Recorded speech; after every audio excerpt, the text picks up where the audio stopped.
কখনো বিদেশি ঘাঁটি কখনো বিদেশি এয়ারবেজ উল্লেখ করে প্রধানমন্ত্রী শেখ হাসিনা বলেছেন, দেশের সাগরে তা করতে দিলে নির্বাচন নিয়ে এত সমস্যা হতো না।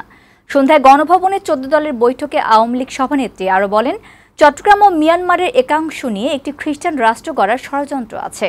শেখ হাসিনা বলেন, ঘাঁটি করার ষড়যন্ত্র এখনও চলছে, করতে না দেয় নানা সমস্যা হচ্ছে। কাজী ফরিদের প্রতিবেদন। বৃহস্পতিবার সন্ধ্যায় গণভবনে আওয়ামী লীগের 14 দলীয় জোট শরিকদের সাথে প্রধানমন্ত্রী শেখ হাসিনার এমন বৈঠক জানুয়ারির জাতীয় নির্বাচনের পর প্রথম। জানুয়ারিতে দ্বাদশ জাতীয় নির্বাচনের বহু আগে থেকে আমেরিকার নানান রাজনৈতিক চাপ নিয়ে দেশে বিদেশে স্পষ্ট করে বহু কথা বলেছিলেন শেখ হাসিনা। তবে 14 দলের বৈঠকের সূচনা বক্তব্যে আমেরিকার নাম উল্লেখ না করলেও সেসব চাপের ব্যাপারে আরও সুনির্দিষ্ট নতুন তথ্য দিয়েছেন। যদি আমি বাংলাদেশে কারো এয়ারবেস করতে দিই, ঘাঁটি করতে দিই, তাহলে আমার কোনো অসুবিধা নাই। কোনো এক সাদা চামড়ারই প্রস্তাব আমি একই জবাব দিছি, দেশের অংশ ভাড়া দিয়ে বা কারো হাতে তুলে দিয়ে আমি ক্ষমতায় যেতে চাই না, আমার ক্ষমতার দরকার নেই। চক্রান্ত এখনও আছে।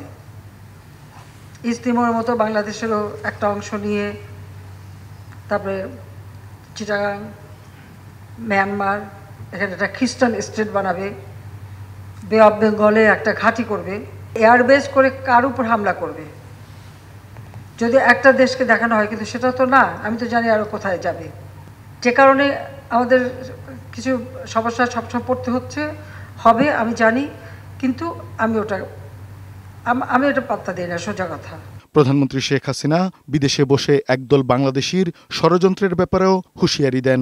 গ্রেনেড হামলাকারী, 10টা অস্ত্র চোরাকারবারি, দুর্নীতিবাজ, এরা এখন যদি সেই বিদেশের মাটিতে বসে, আমি ডিজিটাল বাংলাদেশ করেছি, সেই সুযোগ পাচ্ছে, সেই সুযোগ নিয়ে এখান থেকে রোজি আন্দোলন, সরকার উৎখাত, নানা রকম হুমকি ধামকি দেয়। যতক্ষণ জনগণ আছে আমাদের সাথে, ওটা আমি কেয়ার করি না, কিন্তু তারপর দেশের যে জ্বালাও পোড়া, অগ্নিসংযোগ, এগুলি যেন না করতে পারে, এটা যারা করবে তাদের কোনো ছাড় নাই। শেখ হাসিনা বলেন, মুক্তিযুদ্ধের সময় যারা বিরুদ্ধে ছিল তারা এখনো পাল্টায়নি। তাদের বাধা ডিঙিয়ে দেশকে তিনি এগিয়ে নিচ্ছেন। 14 দলীয় জোটের শরিক দলগুলোর শীর্ষ নেতারাও বৈঠকে বক্তব্য রাখেন। কাজী ফরিদ, বৈশাখী সংবাদ, ঢাকা।